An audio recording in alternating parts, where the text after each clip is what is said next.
आप देख रहे हैं देश का सबसे भरोसेमंद चैनल दिल्ली नेशनल। नमस्कार, आदाब, सत श्री अकाल। इस वक्त हम मौजूद हैं राप्ती तट पर।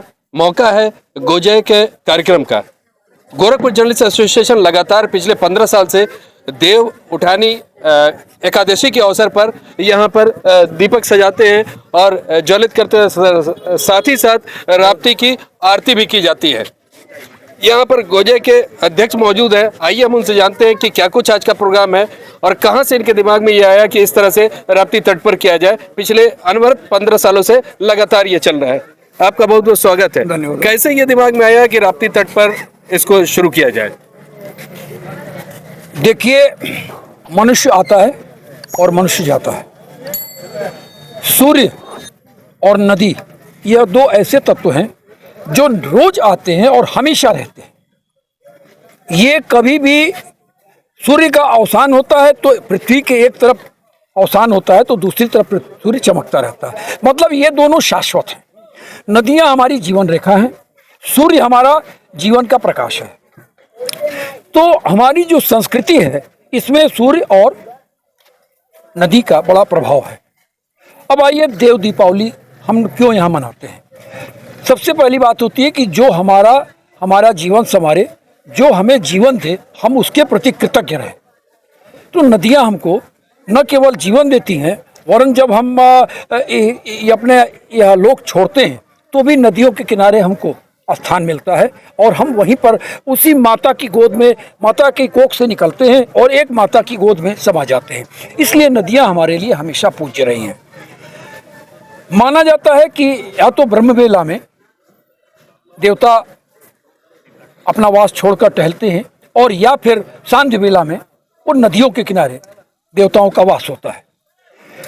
अब आइए इसकी पौराणिकता पर, देव दीपावली की। तो जब रामचंद्र जी ने लंका विजय की थी और जब वो लौटकर अयोध्या आए थे तो उन रावण के निधन के बाद देवता भी जो उसके बंधन से मुक्त हुए थे वो भी बहुत प्रसन्न थे और सबने अयोध्या में आकर दीपावली मनाई थी।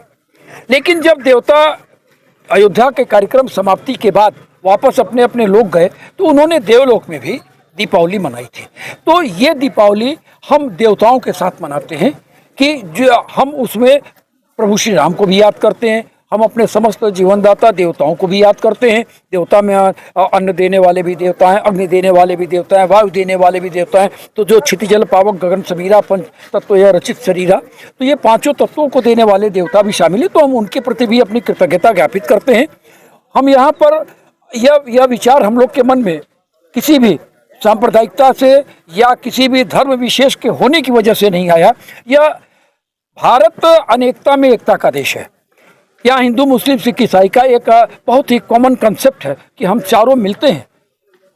न मुसलमान के बिना हिंदुत्व, न हिंदू के बिना मुसलमान, न सिख के बिना हिंदू, और न, मतलब हम सब वाइस वर्सा एक दूसरे में ऐसे गुथे हैं कि एक एक मोती मोती हम चुनते हैं और एक माला बन जाती है और यही माला भारत का एक स्वरूप है। तो हम यहाँ पर आते हैं, सारे धर्म के लोग आते हैं, इस पर मुस्लिम भी आते हैं, सिख भी आते हैं, ईसाई भी आते हैं। एक घाट है जहाँ पर एक समय था कि महिलाओं का भी आना वर्जित था, लेकिन इस पूज्य कर्म में आपने आज देखा होगा कि तमाम महिलाएं भी यहाँ आई थी। तो इस प्रकार से ये एक सामाजिक सद्भाव का भी एक सम्मेलन हो जाता है। हम लोग मिलकर खुशी मनाते हैं। आपने देखा होगा कि यहाँ आतिशबाजी वगैरह भी की गई। इस इलाके में तमाम लड़के जो यहाँ का दाह कर्म करने वाले डोम परिवार के बच्चे हैं वो यहाँ रहते हैं। आज उन्होंने उनके साथ हम लोगों ने दीपावली मनाई।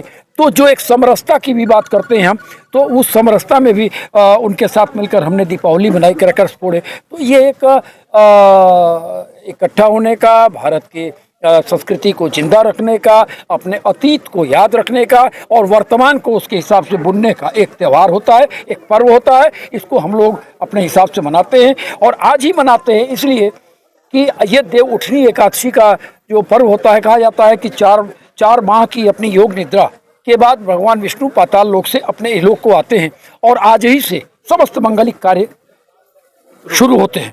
तो ऐसे में हम उनके साथ मिलकर उनका भी स्वागत करते हैं, भगवान विष्णु का जो हमारे जन्मदाता होते हैं। बस ये सारा कंसेप्ट है। इसके पीछे कोई भी ऐसी बात नहीं है कि हम हिंदू होने के नाते मनाते हैं। दिवाली के बाद जो आप ये उठने की बात कर रहे हैं, तो क्या दिवाली भी तो बड़ा शुभ मुहूर्त होता है? शुभ कार्य मैंने कहा, लगन का कार्य, गृह प्रवेश का कार्य, इस तरह के तमाम कार्य होते हैं जो शुभ होते हैं, जिनको हम वो आज से शुरू होंगे। आज से शुरू होंगे, आज से शुरू होंगे वो सारे काम। आज तुलसी विवाह होता है, आज तुलसी विवाह, तुलसी जो आप देखिए कि जो हमारा पुरातन धर्म में जितनी भी चीज़ों की महत्ता दी गई है, आप आज की तारीख में वैज्ञानिक शोधों ने उन सारी चीज़ों को की सार्थकता को सिद्ध किया है। हमने तुलसी की पूजा की, तुलसी को हमने पूज्य माना, इसलिए कि तुलसी के वृक्ष का हम समापन न करें। आप गौर करिए कि आज के जो जब ये कोरोना काल आया था तो तुलसी आपके लिए वरदायिनी होकर सामने आई थी। तो इसको हमारे पुरखों ने बहुत पहले जान लिया था। हमारे जो मसाले हम घर में प्रयोग करते हैं वो सारे हम मसाले के रूप में प्रयोग करते हैं, लेकिन वो आज के वैज्ञानिक शोधों ने बता दिया कि वो सब तो जो भी हमारे जितने भी धर्म संप्रदाय यहाँ पर हैं, वो सबके जो भी अच्छे त्यौहार है वो कोई न कोई सार्थकता लिए हुए होते हैं मित्र। इसलिए आज के दिन जो पर्व पड़ेंगे वो तो पड़ेंगे, लेकिन जो शुभ कार्य हम तय करते हैं वह आज के बाद से ही शुरू होंगे। क्या मैसेज देना चाहेंगे समाज को? एकता बनाए रखें। जैसे दिया कभी भी एक एक माचिस जलाकर नहीं जलाया जाता है, दिया दिए से जलता है। तो इसी प्रकार समाज का हर व्यक्ति एक दूसरे को आलोकित करे, समाज में एक रोशनी हो, ज्ञान की रोशनी फैलाइए, समरसता की रोशनी फैलाइए, बराबरी की रोशनी फैलाइए, छुआछूत की रोशनी के भेदभाव को मिटाइए। आपने देखा होगा कि हमारे साथ डोम परिवार के बच्चे दीपावली मना रहे थे, तो ये एक समरसता की बात होती है। हम यही संदेश देना चाहते हैं, भारत महान था, महान है और महान रहेगा जब तक इसकी सारी संस्कृतियां मिलजुल कर कड़ी से कड़ी जोड़ते हुए एक माला का निर्माण करती रहेंगी। चलिए, तो यहाँ पर ये साफ इनका कहना था कि यूनिटी इन द डाइवर्सिटी, हर धर्म हर संप्रदाय को लेकर करके आज का जो कार्यक्रम किया गया यहाँ पर देखने को मिला। क्या वो बच्चे हों, क्या वो बूढ़े हों, क्या वो औरत हों, क्या वो मर्द हों, सब लोग यहाँ पर मौजूद थे। हर धर्म से हर संप्रदाय के लोग आज के कार्यक्रम में शामिल हुए और सीधा सीधा इनका एक मैसेज देना है कि हम सबको एक साथ चलना है, एक साथ रहना है। भारत महान था, महान है और महान रहेगा।